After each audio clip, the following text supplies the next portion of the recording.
correspondent à l'écriture. Et c'est pour ça que nous avons cru bon de dire, si Dieu veut parler, nous n'avons pas le droit d'interdire. Et le Seigneur a voulu transmettre ce simple message, ce grand message. Si elle a été visiter l'enfer avec toutes ses souffrances, et je ne veux pas redire ces mots, les détails des mots de la sœur sont dans la Bible. Je prendrai le premier exemple. C'est choquant, je l'ai écrit sur une des études que j'ai faites sur l'enfer, peut-être que certains l'ont lu déjà. Par exemple, ce mot qu'elle a vu en priorité, c'est là que le ver ne meurra point. Ce sera une décomposition éternelle, mais avec une conscience qui me soit permis de vous dire, je peux prendre la parole, Dieu nous parlera par le message. Là, il nous avertit tout simplement. C'est différent. Que Dieu me pardonne de dire ce que je vais dire, car c'est choquant et c'est embarrassant.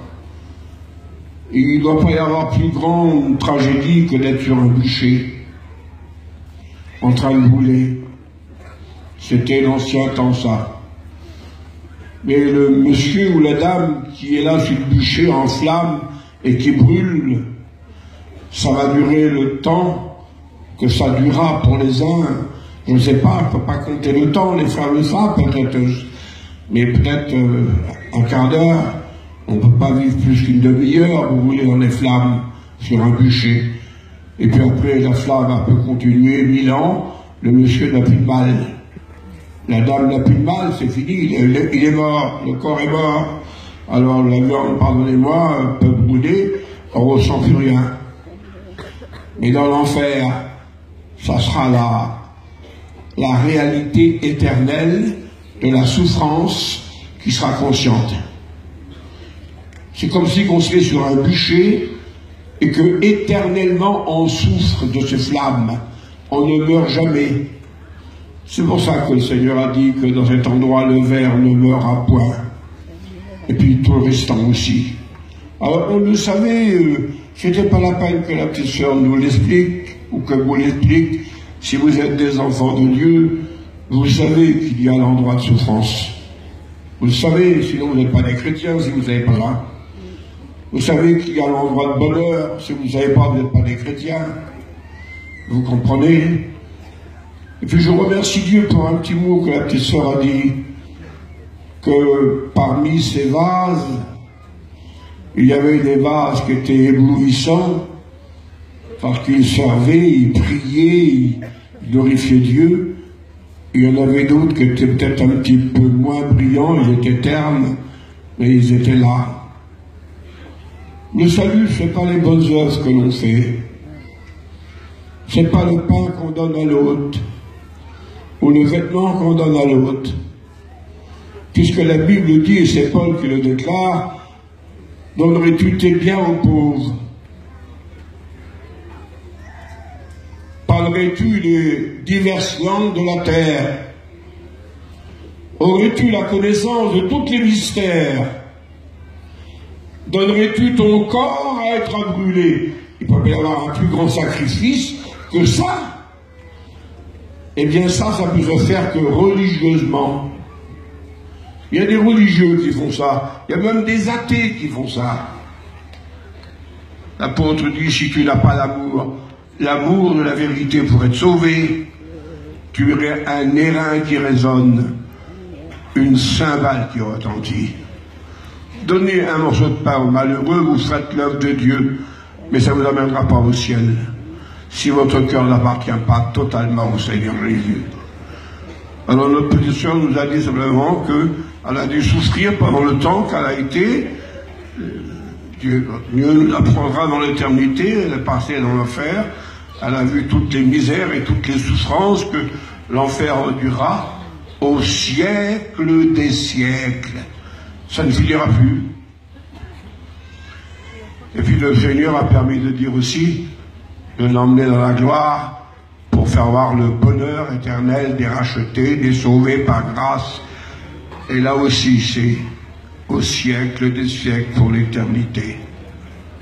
Et le mot à retenir, avant de terminer, je voudrais, après on passera à autre chose, le mot à retenir, c'est comme si le Seigneur lui disait, c'est ce que j'ai compris moi toujours, si je t'emmène en enfer, ou si je t'emmène au ciel, c'est pour que tu dises deux choses à mon peuple. Avertis-les qu'ils ne viennent pas là, en enfer, et qu'ils viennent au ciel.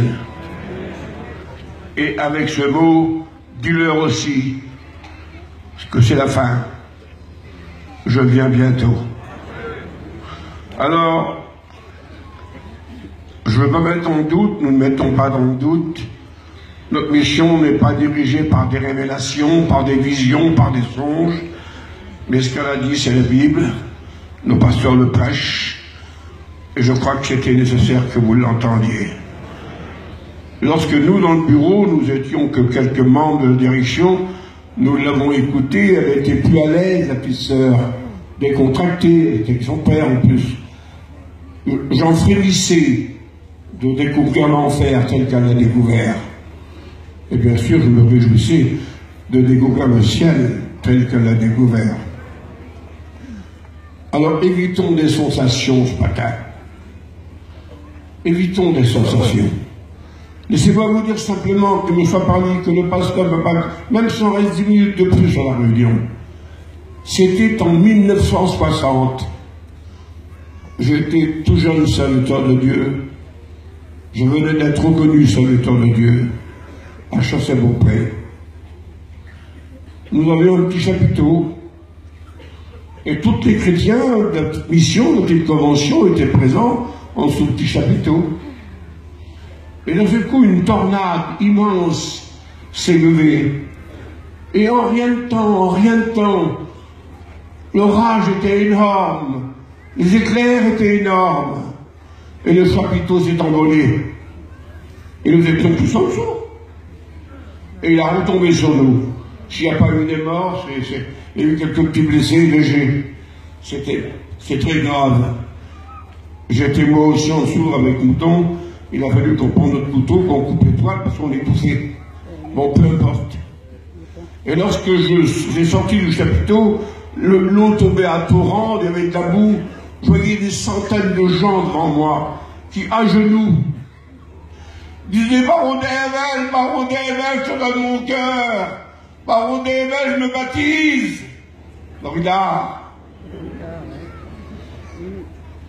C'était émouvant devant Dieu, c'était émouvant devant Dieu. Et puis 2 heures après, le soleil a brillé fortement. La pluie s'est arrêtée. Ceux qui avaient fait cette belle confession-là, on les a plus revus. Une sensation ne sauve pas. Une peur ne sauve pas. Celui qui sauve, c'est Jésus-Christ. Alors n'ayez pas peur de ce qui a été dit. Donnez votre cœur à Dieu et vous échapperez à l'enfer.